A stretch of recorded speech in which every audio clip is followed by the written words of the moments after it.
आज हम इस चैप्टर का अगला टॉपिक स्टार्ट करेंगे जो कि है प्रोबेबिलिटी।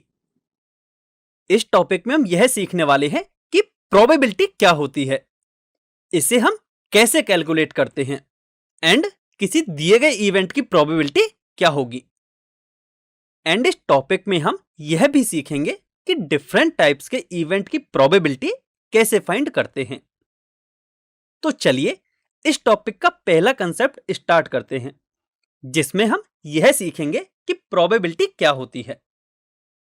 प्रोबेबिलिटी का मतलब है कि किसी इवेंट के होने के कितने चांसेस हैं।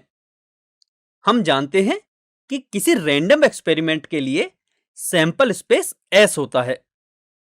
अब माना सैंपल स्पेस में एक इवेंट ई डिफाइन है, तब इवेंट ई के होने की प्रोबेबिलिटी इवेंट ई के फेवरेबल आउटकम्स के total numbers and possible outcomes के टोटल नंबर्स के रेशियो के इक्वल होगी। अब आप में से काफी स्टूडेंट्स को यह कंफ्यूजन हो रहा होगा कि फेवरेबल आउटकम्स ऑफ इवेंट ई का क्या मतलब है। इसका मतलब है कि इवेंट ई के सेट में total number of elements and total number of possible outcomes का क्या मतलब है। इसका मतलब है कि सैंपल स्पेस में total number of elements.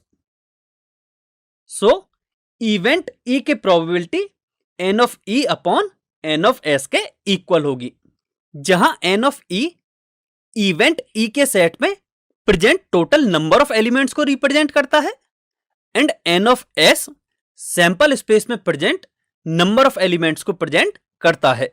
Typically हम इवेंट ई की प्रोबेबिलिटी को पी ऑफ ई से रिप्रेजेंट करते हैं, तो हम इसे लिख सकते हैं P of E is equal to N of E upon N of S. इसे हम एक एग्जाम्पल से समझते हैं। जब हम एक डाई को थ्रो करते हैं तब इसका सैंपल स्पेस यह होता है। अब हम यहां देख सकते हैं कि सैंपल स्पेस में टोटल नंबर ऑफ एलिमेंट्स 6 हैं। अब माना इवेंट ई इस प्रकार है कि डाई पर एक ऑड नंबर अपीयर हो।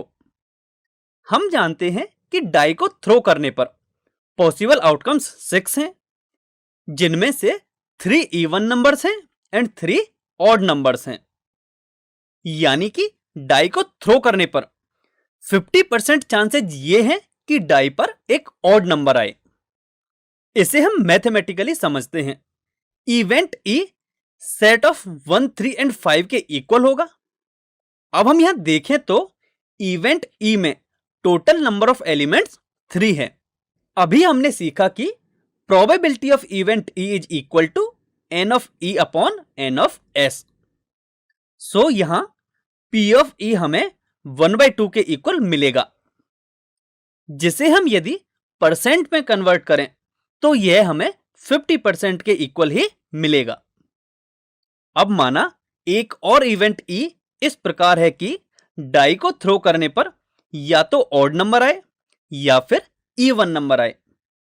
सो इवेंट ई सेट ऑफ 1, 2, 3, 4, 5, 6 के इक्वल होगा, जो कि सैंपल स्पेस के इक्वल ही है।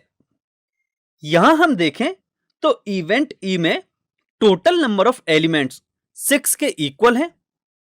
अब इस इवेंट की प्रोबेबिलिटी फाइंड करेंगे तो यह हमें 1 के इक्वल मिलेगी।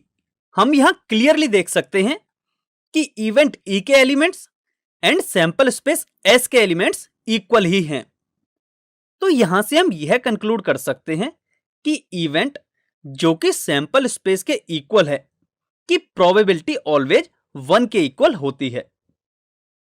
अब माना एक और इवेंट ई इस प्रकार है कि डाई पर आने वाला नंबर 7 का मल्टीपल हो।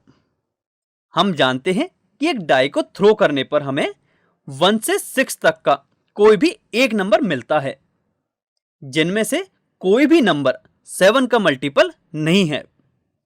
सो हम कह सकते हैं कि यह एक इम्पॉसिबल इवेंट है एंड इसके होने के चांसेस 0 हैं। अब हम इसे मैथमेटिकली समझते हैं। सो इवेंट ई 5 के इक्वल होगा, that means N of E is equal to 0 होगा। अब इवेंट ई की प्रोबेबिलिटी फाइंड करें तो यह हमें 0 के इक्वल मिलेगी। यहां हम क्लियरली देख सकते हैं कि इन सभी इवेंट्स की प्रोबेबिलिटी 0 से 1 के बीच में है, जो कि इस सैंपल स्पेस में डिफाइन है। सो यहां से हम यह कंक्लूड कर सकते हैं कि किसी सैंपल स्पेस में डिफाइन किसी भी इवेंट की प्रोबेबिलिटी ऑलवेज 0 से 1 के बीच में होती है।